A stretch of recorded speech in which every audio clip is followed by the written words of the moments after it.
Сайн байцгаана уу? Та бүгдийн өдрийн мэндийг хүргэе. Дэлхийн томоохон компаниудын ярилцлага, технологийн компаниудын ярилцлагын тэнцэг 150 өдрийн чаленжийн дараач өдөр эхэлж байна. За тэгэхээр өнөөдрийн бодох бодлого юу вэ гэхээр хэдүүсэн TwoSum гэдэг нэртэй бодлого байна. За тэгэхээр энэ бодлого нь яад юм бэ гэхээр хэдүүсэнд нь ямар нэг integer array өгөх нь байна те. Nums гэдэг нэг integer array. За тэгээд нэг target буюу нэг тийм зорилттой одоо нэг тоо гэх юм уу те. За тэгэхээр хэдүүсэн юу яах нь вэ? Тэр хоёр тооны индексийг нь буцаах нь байна. Ямар хоёр тооны индексийг буцаах юм бэ гэвэл тэр хоёр тоо хооронд нь нэмэхэд энэ target гарч явах ийм хоёр тооны индексийг нь буцаах нэ. За тэгэхээр ерөнхийдөө бол бид нэр юу гэж assume хийж болох вэ гэвэл зөвхөн нэг solution буюу нэг хариу байгаа гэж хэдүүлээ бодох нь байна. За тэгээд хэдүүлээ нэг ашигласан элементээ хоёр дахин ашиглаж болохгүй байх нь байна. За тэгээд яг дарааллын дагуу хэдүүлээ яг дараалал нь хамаарахгүйгээр хэдүүлээ буцааж болох нэ. За хэдүүлсэнд одоо хамгийн их жишээ авъя та тийм Nums гэдэг нэг жишээ авъя. 2 7 11 15 гэдэг нэг ийм array өгсөн. Хэдүүлгийн target нь 9 гэдэг targetтай.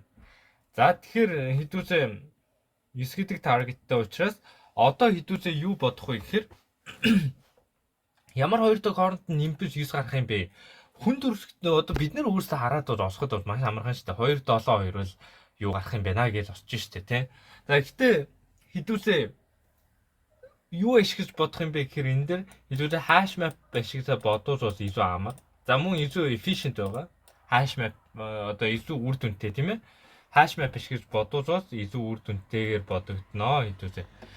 За тэгэхээр hash map-ыг яаж ашиглах юм бэ гэвэл hash map гэдэг зүйлийг бол мэдж байгаа гэж найдаж байна. За ерөнхийдөө хүснэгт гэсэн үг шүү дээ тий хэдүүлээ. За ингээ нэг юм хүснэгт байлаа. За одоохондоо бол хэдүүлгийн hash map бол хоосон байгаа. Юу ч хүү байгаа. За тийм учраас хэдүүлээ юу хийж болох вэ гэхээр 9 бол хэдүүлгийн target. Энийг хэдүүлээ зориод байгаа шүү дээ. 9 одоо хоёр дахь хооронд нэмэхэд 9 гарна гэдэг зүйлийг хэдүүлээ зориод байгаа шүү дээ, тий. За тэгэхээр хэдүүлээ 2 дээр хэдийг нэмбэж 9 гарах юм гэдгийг яаж олох вэ гэхээр хэдүүлээ 9-өөс 2-ыг хасж шүү дээ. Тэр 9 дээр 7-ог нэмбэл юу гарна? 9 гарна гэдгийг хэдүүлээ одоо ингэ мэдчихэж байна. Тэгвэл 7-гоо хүснэх дотроос хаяа да. Энэ hash map дотроос хаяа те. Тэгсэн чинь hash map нь хоосон байгаа юм чи угаасаа бид нар олдохгүй. Угаасаа олдож чадахгүй шүү дээ тий. Тийм учраас хэдүүлээ яах вэ гэхээр цаашаа яваад hash map дотроо 2-ыг хийн 2-ыг юутай харгалзуулж хийх юм бэ гэхээр тэгтэй харгалзуулж хийх нь хэдүүлээ. Яг ч хоёулаа хэдүүлээ индексийг нь буцаах гэдэг шүү дээ тий. Тэгвэл хэдүүлээ 2-ыг юун дотор хийж байгаа юм чинь array дотроо дарчий. Дараа нь хэдүүлээ 7-оор орноо. 7-оор ороод яг ижлэхэн үйлдэлийг нь 9-өөс хасган 7 тэнцүү 2 гарч ирж шүү дээ. 2 гарч hash map дотроос 2-ыг хай. Байна. 2 бол байна тийм ээ. Тийм учраас хэдүүлээ 2 байгаа юм чинь олцсон. 2 хэдүүлээ олдчихлоо. 7 дээр 2-ыг нэмэхээр юу гарах юм бэ? 9 гарах юм байна гэдгийг нь олцсон. Тэгэхээр хэдүүлээ hash map-ийнхаа map хийж байгаа буюу тэр 2-ын тэр харгалзаж байгаа тэр тоог нь буцаана. 2-ыг тгийг буцаана. 7-гийн индексийг нь буцаана. Тэр тиг 1 гэдэг тоог нь хэдүүлээ ингэ буцаах нэ. За ерөнхийдөө бас ийм утга учиртай бодлого байгаа. Хэдүүлээ Nums гэдэг нэг array өгсөн. Ямар хоёр тоог нь хооронд нэмж 9 гарах юм бэ гэдэг. За тэгэхээр хэдүүлээ яг нэг л хариу байгаа гэж одоо энэ дээр бодлогон дээр өгсөн юм чинь хэдүүлээ тиг 1 байх нь. Хэдүүлээ дараачийн өөр жишээн дээр хариу нэг жишээ авч үзье. 3 2 4 гэдэг нэг жишээн дээр хэдүүлээ харж үзье. 4 хэдүүлэн target бол 6 те хэдүүлэн зорж байгаа тэр тоо бол 6. За тиймгүүд хэдүүлээ энэ дээрээ hash map хийж энд. За hash map хийж. За тэгээд хэдүүлээ хүснэгт хийн шүү дээ. Хүснэгт хийгээд яах нэ. За одоохондоо бол бидний хүснэгт бол хоосон байгаа. За тиймгүүд хэдүүлээ 6-аас 3-ыг хасаад хэдүүлээ үзнэ шүү дээ. 3-ыг хаслаа. За тэгэхээр 3 гэдэг тоо энд байгаа юм чинь 3 дээр хэдийг нэмжиж 6 гарах юм бэ? Таргеттай хүрэх юм бэ гэхээр 3-ыг нэмжиж. Hash map дотроос харлаа. Hash map дотор 3 байна уу? Байхгүй. Хоосон байгаа юм чи юу байх вэ те? Тийм учраас хэдүүлээ 3-ыг нэмж хийсээ мөн индексээ хийж чинь. 3-ын индексийг тгийг хийж. За дараа нь 2 гэдэг тоо руу очицоо. 2 гэдэг тоон дээр 6-аас хасах нь 2. 4 гэдэг тоо. 4 гэдэг тоо хэдүүлээ hash map дотор байна уу? Байхгүй.